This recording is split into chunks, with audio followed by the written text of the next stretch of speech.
안디옥 교회에 선지자들과 교사들이 있으니 곧 바나바와 니게르라 하는 시몬과 구레네 사람 루기오와 분봉왕 헤롯의 젖동생 마나엔과 및 사울이라.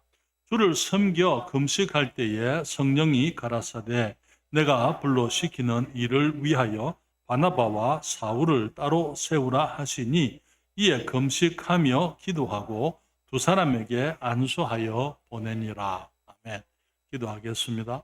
아버지 하나님, 이 시간에 주님의 말씀을 축복하심으로 주님의 자녀들이 저희들 모두가 주의 진리 안에서 하나님의 선하신 역사와 주님께서 일하시는 원리들을 우리가 배우도록 도와주시고 우리의 삶이 우리 하나님을 기쁘시게 해드리며 또 주님의 인도하심을 우리들이 늘 경험할 수 있는 참된 주님과 동행하는 그리스도인의 삶을 살도록 도와주시옵소서. 이 종에게 성령 충만함과 주의 능력과 은혜로 함께 하셔서 주의 말씀을 통하여 우리 주님을 높이고 또 주의 백성들에게 복이 되도록 은혜를 베풀어 주시옵소서. 주님의 존귀하신 이름을 감사드립니다. 예수님의 이름으로 기도했습니다. 아멘. 이제 우리는 안디옥 교회를 중심으로 이제 사도행전 13장부터 마지막 장까지는 이제 세계 선교를 위한 이 주님의 복음 사역이 실제로 이제 진행되어지는 것을 우리가 발견하게 됩니다. 말씀드린 것처럼 12장까지는 그 중심이 예루살렘 교회였습니다. 그리고 예루살렘 교회와 이 유대인들을 위한 사역, 베드로가 그 중심에 있었던 것을 우리가 함께 봤습니다. 그렇지만 우리는 이제 베드로의 사역을 통해서 이 고넬료라는 이방인의 집에 구원이 임하게 되고 또 사도 바울이 또 이제는 하나님의 일을 위해서 준비되어지게 되므로 이제 13장에 와서는 하나님께서 안디옥 교회를 통해서 새로운 사역, 그동안 하나님께서 오랫동안 계획하셨던 그 일을 이루시는 것을 보게 됩니다.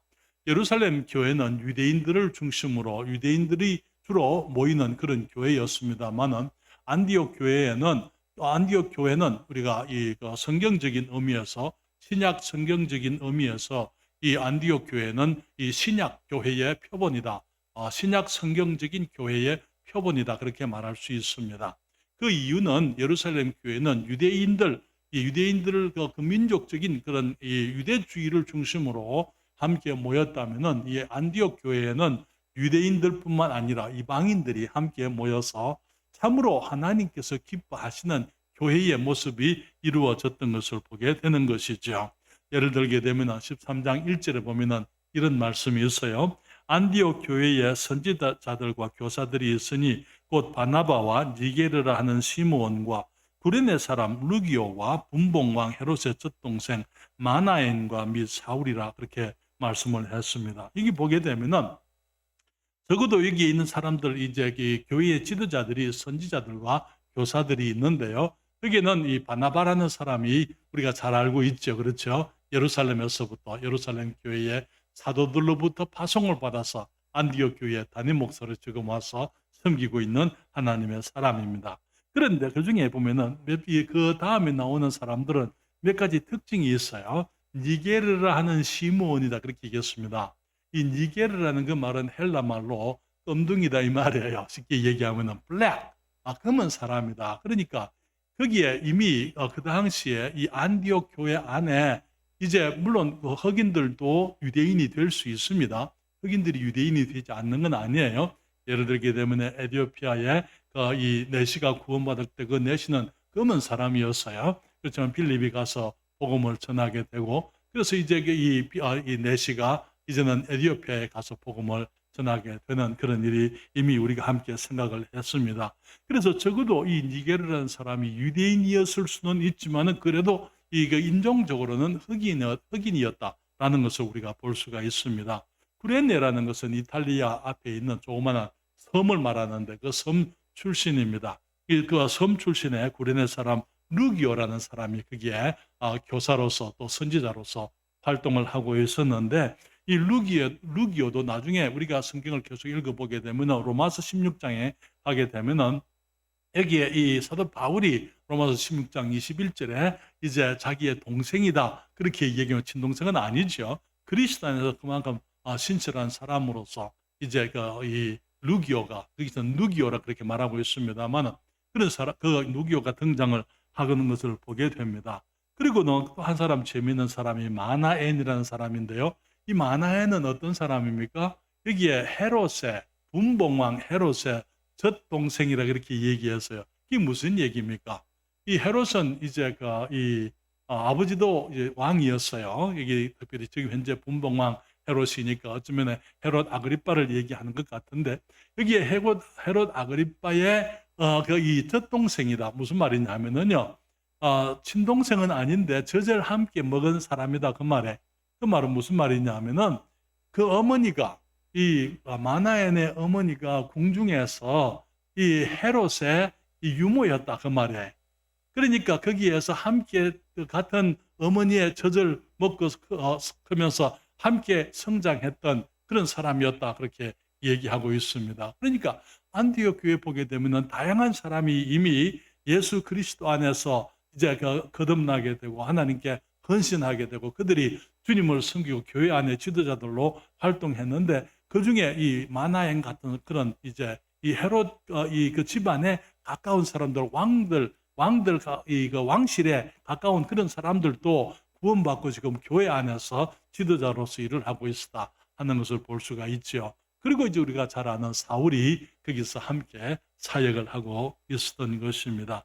그때 그들이 이제 금식하면서 주를 섬기고 있을 때에 성령께서 저들에게 말씀하시길 그 지도자들에게 주님 말씀하시기를 내가 불러서 따로 시키는 일들 주님 2절에 이 내가 불러 시키는 일을 위하여 바나바와 사울을 따로 세우라 그렇게 주님이 말씀을 하시는 것을 보게 됩니다.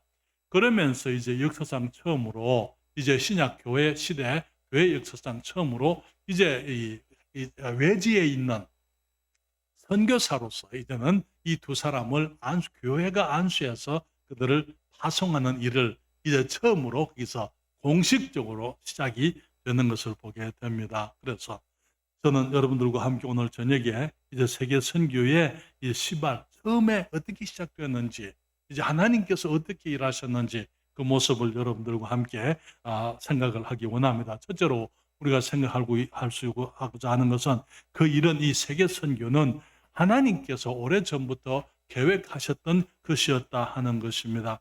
그러나 여러분 우리가 잘 아는 것처럼 그동안 우리가 사도행전을 공부하면서 또 우리가 기회가 있을 때마다 설교 시간에 하나님의 계획은 창세 이전부터 주님께서 우리 인간들을 구원하고자 아버지 하나님, 성부 하나님이 계획하실 때에 어떤 특정한 민족의 사람들, 어떤 특정한 그룹의 사람들만 주님을 아는 것, 그것이 주님의 뜻이 아니었다고 말씀을 드렸습니다. 그렇죠? 주님께서는 모든 사람들이 구원을 받게 되기를 원한다고 오늘 아침에도 우리 시모치님과 함께 얘기했습니다만 디모데전서 2장 4절에 하나님은 모든 사람이 구원을 받으며 진리를 아는 데 이르기를 원하신다. 그렇게 말씀을 했습니다. 그러나 그 일이 이제는 실제로 구체화되어지기까지는 여러 과정이 필요했고 또 시간이 필요했던 것을 보게 됩니다. 특별히 하나님께서는 이제 민족들이 이 전체적으로 하나님을 거부했을 때에 주님께서는 이 바벨탑 사건 이후에 아브라함을 택하시잖아요. 아브라함을 불러서 아브라함의 민족들을 통해서 주님께서 이제 그리스도를 보내고 온 세상에 복을 주시고 이제 구원의 복을 전하게 하시려고 아브라함을 복의 근원을 삼으신 것을 우리가 보게 됩니다. 그렇지만은 이스라엘 백성들은 그들이 이 아브라함의 자손이라는 것에 대해서 큰 긍지를 가졌습니다. 그러면서 이제 모세를 통해서 그들에게 율법이 주어졌기 때문에 자기들만 하나님이 부르신 특별한 민족이라고 생각을 했고 자기들에게만 구원이 있을 줄로 생각을 했습니다. 그렇기 때문에 예수 그리스도 이제 메시아가 오시게 되면은 메시아는 이방인들이나 다른 사람들과는 상관없이 오직 그들만의 임금이 되실 줄로 그들이 그렇게 생각을 했습니다. 사랑하는 여러분, 예수님의 제자들도 마찬가지예요. 예수님의 제자들도 그들이 가지고 있는 유대 민족적인 유대주의에 빠져가지고 주님께서 누누이 하시는 그 말씀 가운데서 그들이 들으면서도 그 말씀을 이해하지 못했던 것을 보게 됩니다. 주님께서 누가복음 16장 15절에 너희는 온 천하에 다니며 만민에게 복음을 전파하라 하셨잖아요. 그 말씀을 하시고 주님이 승천하셨습니다마는 주님의 제자들이 그 말을 듣고도 그들은 예루살렘에서부터 벗어나지를 못하고 있었어요.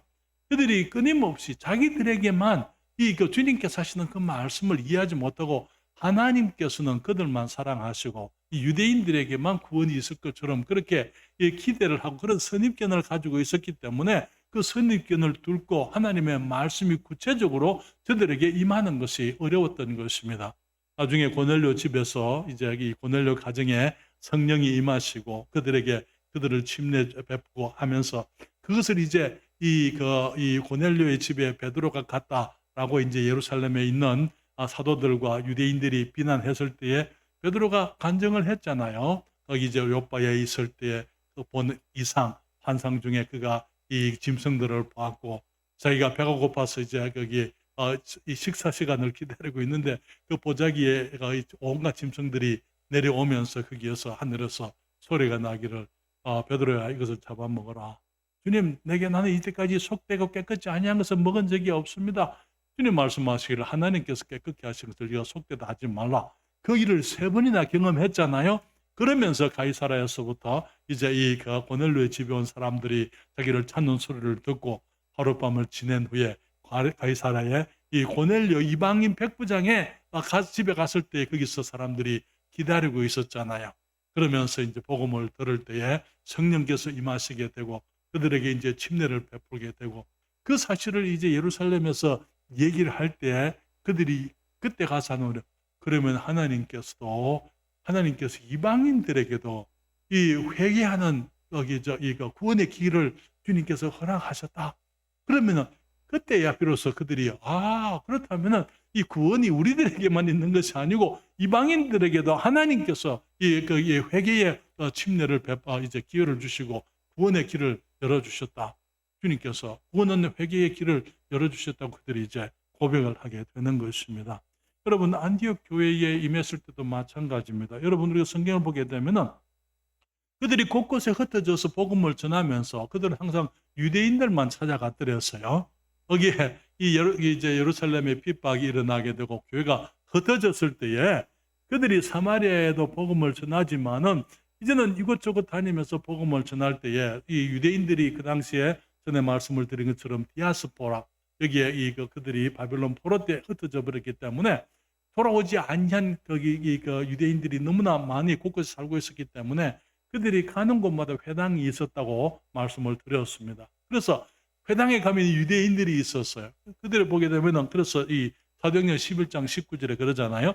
때에 스데반의 일로 일어난 환란을 인하여 흩어진 자들이 베니게와 구브로와 안디옥까지 이르러 도를 유대인에게만 전하였다 그랬어요. 유대인들에게만 이제 예수님을 이제 우리들의 구원의 도를 전했습니다. 그런데 여기 11장 20절부터 21절에 보게 되면은 그 중에 구브로와 구레네 몇 사람이 안디옥에 이르러 헬라인에게도 말하여 주 예수를 전파하니 주의 손이 그들과 함께 하심에 수다한 사람이 믿고 주께 돌아오더라. 어떤 사람들이요?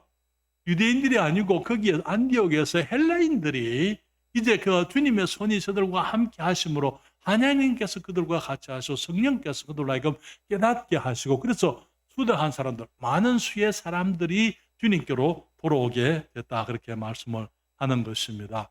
이제 성령께서 본격적으로 이방인들 가운데서 교회가 세워지게 하시는 것을 보게 됩니다. 여러분, 고넬료의 가정은 그 가정이 구원받았지만은 고넬료를 중심으로 가이사랴에 이방인의 교회가 세워졌다 하는 그런 기록이나 그런 말은 없습니다. 그러나 이제 안디옥에서 우리가 지난번 지도를 봤습니다만 안디옥은 이제 그 지중해 연안에서 북쪽으로 올라가게 되면은 이 지중해 연안에 있는 이 큰 항구 도시입니다. 그게 안디옥에서 헬라인들이 구원받게 되고 거기서 하나님이 역사하시게 되므로 거기에 이제 주님의 교회가 생겼을 때에 유대인들과 이방인들이 함께 한 교회를 이루게 됐을 때 그 소문을 듣고는 예루살렘 교회의 사도들이 이제 바나바를 보내게 되고 바나바는 내려가서 이 다소에 있는 사울들을 또 데리고 와서 함께 1년 동안 사역을 했다 그렇게 말씀을 합니다. 그러나 여러분 하나님께서는 하나님 앞에서는 유대인이다 이방인이다 헬라인이다 그런 구별이 없습니다. 처음부터 없었어요. 그러나 이제 유대인들이 그 구분을 만들어뜨렸습니다. 그리고 유대인들이 이방인들을 마치 열등한 사람들, 하나님의 축복이 함께하지 않는 어떤 사람들인 것처럼 그렇게 그들이 생각을 해뜨렸어요. 그럴 때 사도 바울이 나중에 이제 에베소서에서 이렇게 말하고 있죠. 에베소서 2장 11절로부터 13절에 그러므로 생각하라. 너희는 그때에 구원받지 않았을 때, 그럼 이 너희는 에베소 사람들을 말하거든요. 에베소 사람들은 이방인들입니다. 말하기 너희는 그때에 육체로 이방인이요 손으로 육체에 행한 할례당이라 칭하는 자들. 할례당이라 칭하는 사람들은 유대인을 말하는 거예요. 왜냐하면 할례는 유대인들에게 주는 것이죠. 그렇기 때문에 그 사람들에게 무할례당이라 칭함을 받는 자들이라. 무슨 말입니까? 유대인들은 자기들이 할례를 받았다는 것에 대한 긍지를 가지고 있었어요. 그러면서 이제 이방인들을 할례 받지 못한 사람들을 그렇게 무시했던 것입니다. 그러면서 그때 너희는 그리스도 밖에 있었고 이스라엘 나라 밖에 사람이라. 약속의 언약들에 대하여는 외인이요 세상에서 소망이 없고 하나님도 없는 자이더니 이제는, 전에는 그랬는데 이제는 멀리 있던 너희가 그리스도 예수 안에서 그리스도의 피로 가까워졌다. 전에는 멀리 있었지만 이제는 너희들이 그리스도의 피로 가까워졌다. 그렇게 말씀을 하면서 에베소서 2장 16절부터 19절에 또 십자가로 이 둘은 유대인과 이방인을 말하는 것입니다. 한 몸으로 하나님과 화목하게 하려 하십니다. 원수된 것을 십자가로 소멸하시고 우리의 죄를 주님께서 십자가에서 소멸했다, 없애버렸다 이렇게 말하고 있죠. 또 오셔서 먼데 있는 너희에게 평안을 전하고 가까이 있는 자들에게 평안을 전하셨으니 먼데 있는 이방인들, 가까이 있는 이 유대인들에게 복음의 평안을 전하시면서 이로 말미암아, 이는 저로 말미암아, 저 예수님으로 말미암아 그 말입니다. 우리 둘 유대인과 이방인이 한 성령 안에서 아버지께 나아감을 얻게 하려 하심이라. 그러므로 이제부터 너희가 에베소 성도들, 이방인 성도들이 너희가 외인도 아니요, 아까 전 그리스도 밖에 있을 때 그랬잖아요. 그런데 이제는 아니다. 너희들이 외인도 아니요, 손도 아니요, 오직 성도들과 동일한 시민이요 하나님의 권속이다. 주님께서는 오래전부터 유대인들만 아니라 이방인들도, 저와 여러분과 같은 정말 아브라함과 상관이 없는 사람들도 하나님의 권속이 되고 하나님의 자녀가 되기를 주님께서 원하셨던 것입니다. 그런데 그것을 이제 처음부터 그 일을 하실 수가 없어서 주님께서는 이제 아브라함을 부르시고 모세를 부르시고 주님께서 이제 시대를 따라서 일을 하시면서 예수 그리스도 우리 주님을 보내시고 주님께서 십자가에서 이제 우리의 죄를 위한 속죄의 그 대속을 이루시고 난 다음에 제자들을 통해서, 제자들이 아직까지 깨닫지도 못하고 있었지만 주님께서는 누누이 그들에게 땅 끝까지라고 말씀을 하시고 모든 족속으로 제자를 삼으라 주님께서 그들에게 말씀을 하셨습니다. 나중에 그들이 그것을 깨닫게 되죠. 그러면서 주님께서, 성령께서 하시는 일을 보면서 이제 그들이 그 사실을 받아들이게 되는 것입니다. 그러면서 이제 이방인들에게 복음이 전거되면서 안디옥 교회를 통해서 이방인들을 향한 선교의 새로운 역사, 본격적으로 이방인들에게 주님의 복음이 전거되어지고 이방인들도 자유롭게 믿음으로 하나님의 자녀가 되고 권속이 되는 이 시대가 열리게 된 것입니다.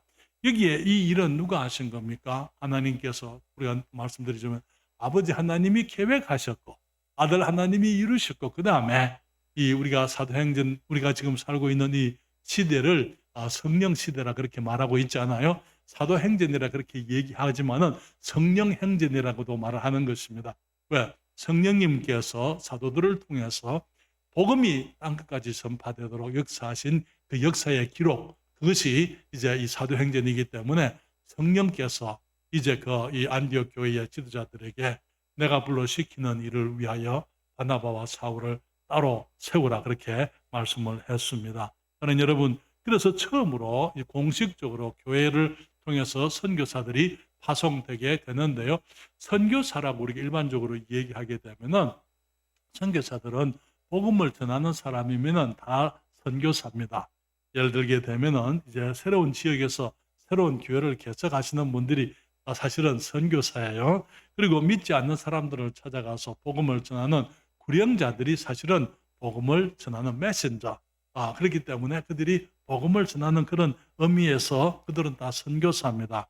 그렇지만은 지금까지는 그런 선교사들이 많이 있었어요. 예루살렘 교회를 통해서 복음을 전하고 교회를 개척했던 사람들이 있었습니다만은 이제는 외국으로 가서 내 나라를 떠나서 외국에 가서 아직까지 복음을 알지 못하는 이제 그 사람들에게 복음을 전하고 교회를 개척하는 사람으로서 주님께서 선교사를 이제 구별해서 이 바나바와 사울을 처음으로 이제 교회를 떠나서 교회가 그들을 보내고 그들은 이제 파송을 받아서 외국으로 이제 그들의 땅이 아닌 다른 나라로 가서 복음을 전하는 그 일이 이제 시작되게 된 것입니다.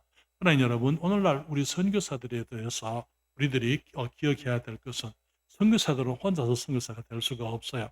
주님의 부르심이 있어야 됩니다. 뿐만 아니라 보내는 교회가 있어야만 되는 것입니다. 여러분, 안디옥 교회가 이 선교사들을 처음으로 파송하는 이 위대한 특권을 누리게 되는 것입니다. 선교사들을 파송할 수 있고 새로운 교회를 개척할 수 있는 권한이 사람에게 있는 게 아니에요. 목사들에게 있는 것 아니고 여기 교회에 그 권한이 주어져 있습니다.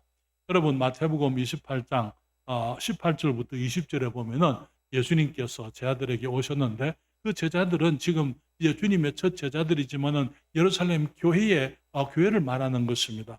이 말하기를 마태복음 28장 18절부터 예수께서 나와 일러 가라사대 하늘과 땅의 모든 권세를 내게 주셨으니, 하늘과 땅의 모든 권세를 가지신 분이 교회의 머리 되시는 예수 그리스도입니다.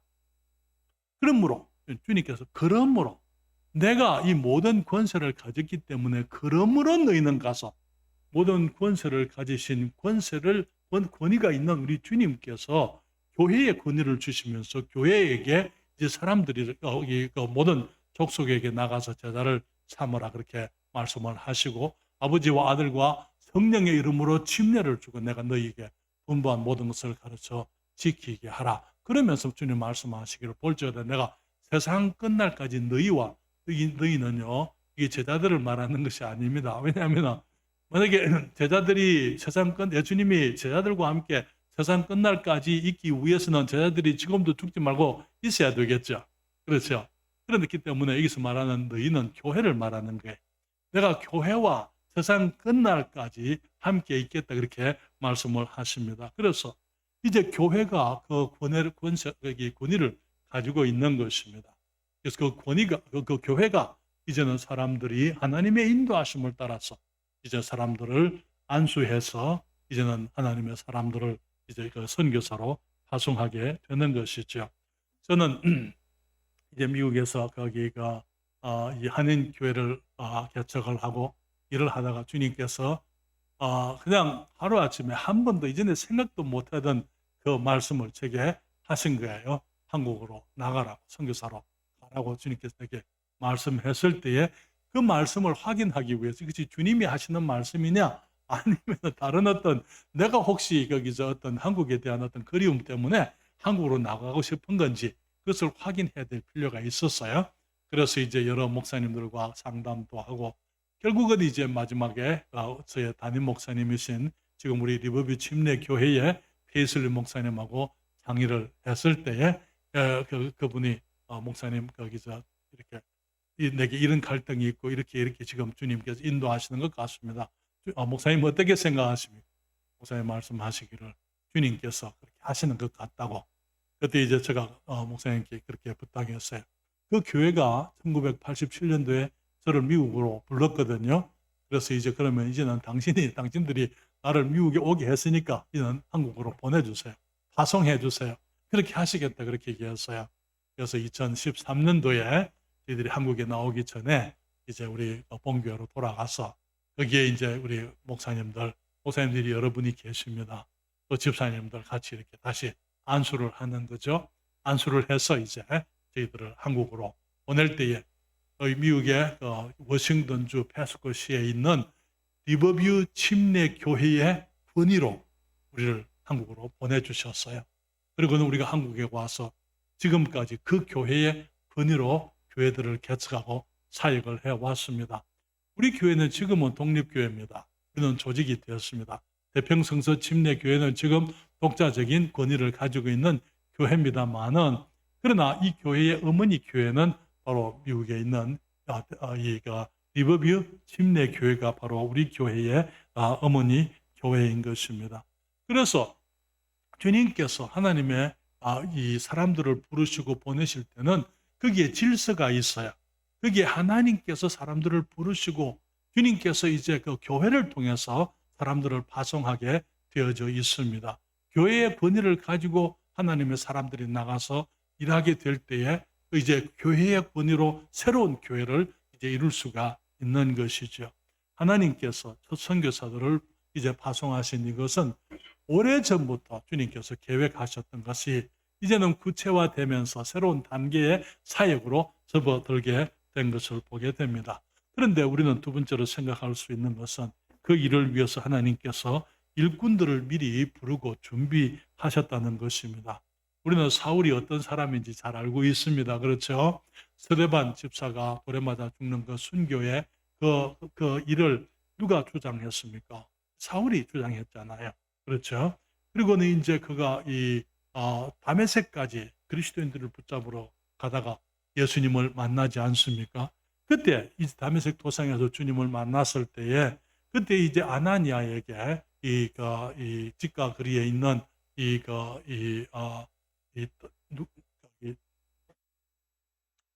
사람 이름이 뭐였죠? 집가에 누구 집에? 아나니아가 갔을 때 그 아나니아가 누구 집에 있는 그 나중에 여러분 사도행전 9장 읽어보십시오. 거기 가게 되면은 이 사울이라는 사람이 있는데 그에게 이제 안수를 해서 그 눈을 뜨게 해라. 그럴 때 거기서 이 아나니아가 말하기를 그 사람은 예루살렘에서 우리 교회를 힘들게 했던 사람이고 또 이제 여기까지 온 것도 마찬가지로 우리 성도들을 붙잡아 가려고 오지 않았습니까? 그때 주님께서 사도행전 9장 15절부터 말씀하십니다. 주께서 가라사대 가라.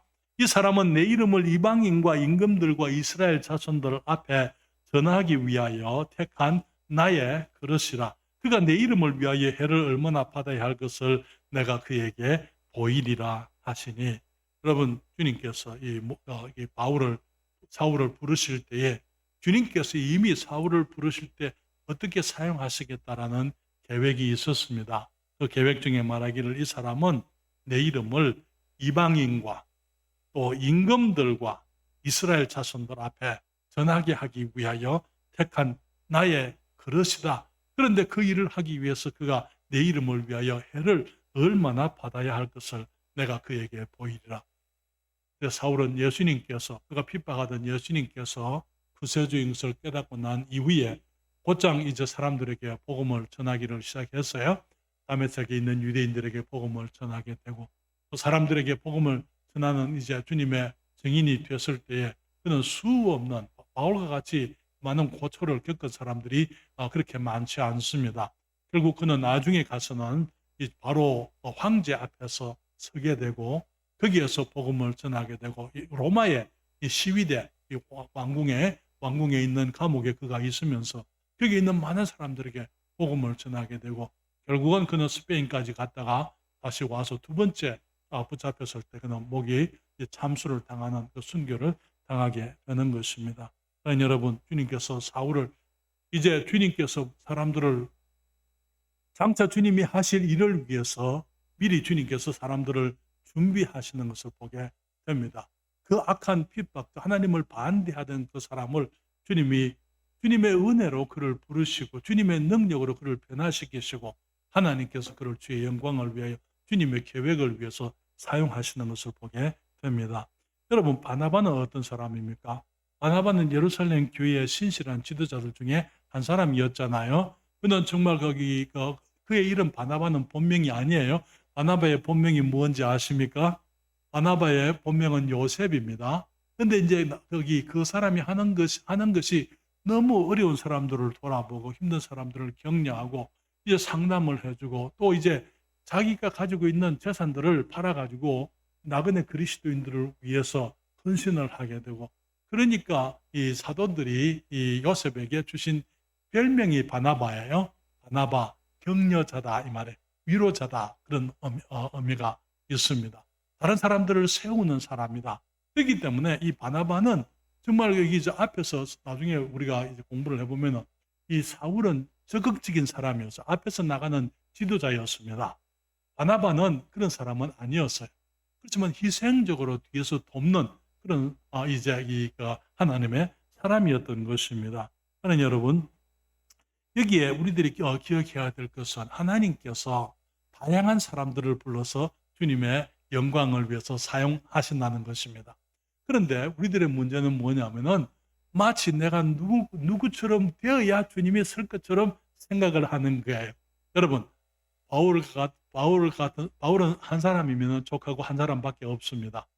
그렇잖아요? 바울이 두 사람일 수가 없는 거예요.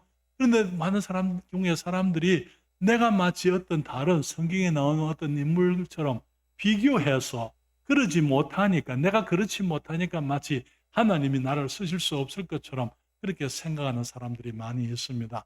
그러나 여러분, 하나님께서는 누구든지 주님이 재능이 있는 사람이든지 재능 없는 사람이든지, 주님께서 누구든지 남자든지 여자든지 주님이 원하시면 어떤 사람이든지 주님이 사용할 수가 있습니다. 주님이 사용할 수 없는 한 종류의 사람은 있어요. 어떤 사람이 말하기를 주님께서 재능 없는 사람들, 지식 없는 사람들, 모든 종류의 사람들을 다 사용하실 수 있지만은 주님이 사용할 수 없는 한 종류의 사람이 있는데 게으른 사람이다, 그렇게 얘기했어요. 게으른 사람은 주님이 사용하실 수가 없습니다. 우리가 게으르지 않은 한 주님께서 우리들에게 주어진 것이 재능이 있든지 없든지 상관이 없어요. 성경을 많이 알든지 모르든지 상관이 없습니다. 만약에 주님이 필요하시면은 우리에게 없는 은사라도 필요하면 주님이 주실 수가 있는 것 아닙니까? 그렇기 때문에 재능이나 은사나 그런 것들은 주님이 얼마든지 주실 수가 있어요. 또 우리가 지식이 없으면 성경을 통해서 성령께서 우리가 깨닫게 하실 수가 있는 것입니다. 그러나 아침에 잠을 일찍 자리에서 일어나지 못하는 사람들은 주님이 사용하실 수가 없어요. 그렇죠? 사랑하는 여러분, 우리들이 기억해야 될 것은 하나님께서 모든 종류의 사람을 다양하게 사용하신다는 겁니다.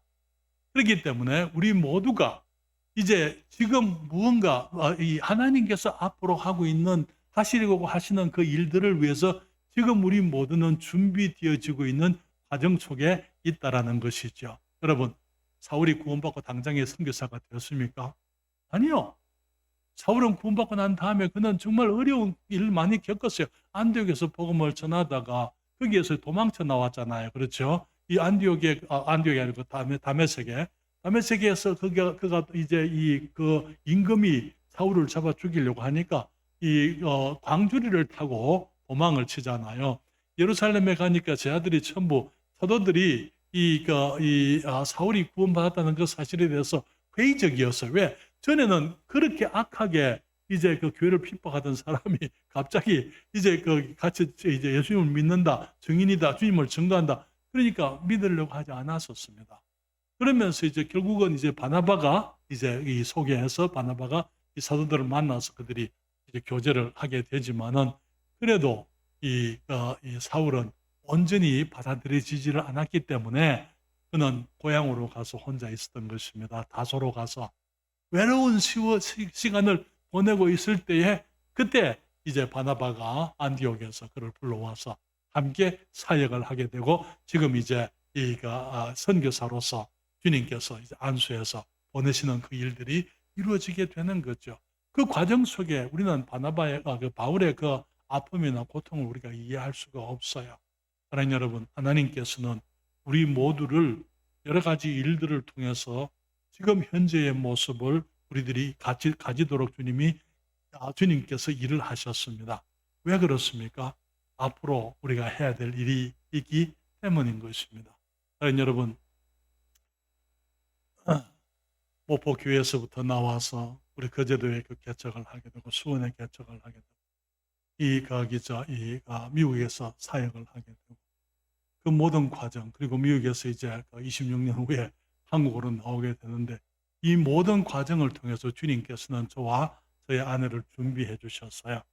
왜냐하면 앞으로 주님께서 이 세종에서 태평성서 침례 교회를 통해서 하시려고 하시는 일들이 있기 때문인 것입니다.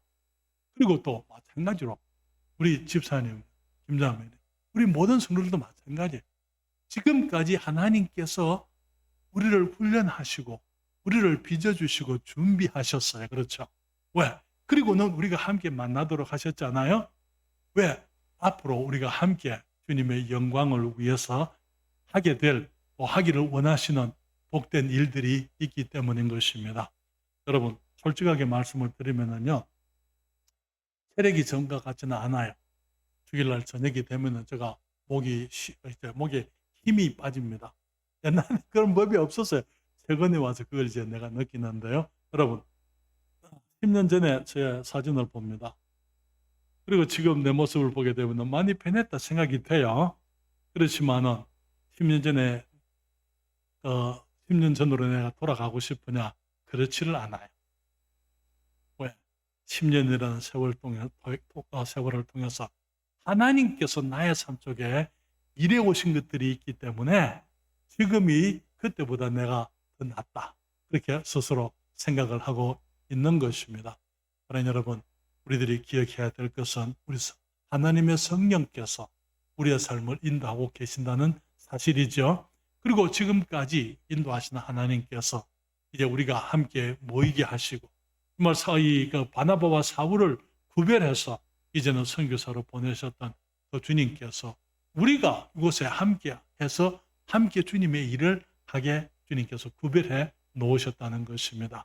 그렇기 때문에 우리가 주님 안에서 정말 이 하나님의 뜻에 대한 어떤 기대, 소망, 믿음을 가지고 우리들이 정말 그 주님의 뜻이 우리의 삶을 통하여 대평성서 침례교회를 통하여 세종시에 또 우리가 앞으로 이 세종시뿐 아니라 더 많은 곳에 우리 주님 오실 때까지 우리들이 해야 될 일을 위해서 지금 우리 하나님께서 우리들과 함께 하고 계신다는 사실을 믿고 또 우리가 지금 순종하는 주님이 원하시는 일들을 이루어가는 그런 복된 그리스도인들이 되어지기를 바랍니다.